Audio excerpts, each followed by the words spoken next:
నిన్న సాయంత్రం కోకిల వచ్చింది. తనకు గూడు కట్టుకోవడం రాదని, నీ గూటిలో తన గుడ్లను పెట్టుకుంటానని నిన్ను దీనంగా అడిగింది. కానీ నువ్వు ఒప్పుకోలేదు అంది చెట్టు. నేనెంతో కష్టపడి గూడు కట్టుకున్నాను. దానిలో కోకిల గుడ్లను పెట్టుకోవద్దన్నం తప్పెలా అవుతుంది అంది కాకి. పరోపకారం నా సహజ గుణం.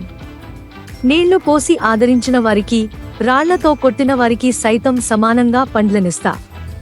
అలాంటి నాపై నివసిస్తూ తోటి పక్షికి సాయం చేయని నువ్వు నాకు నచ్చలేదు.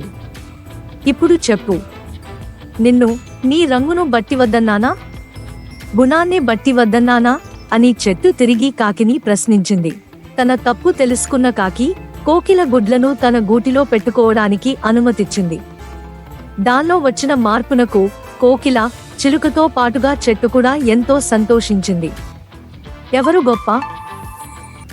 సోమయ్య, భీమయ్య ఎవరైనా కూలి పని ఇస్తారేమోనని రోజూ రచ్చబండ దగ్గర కూర్చునేవారు.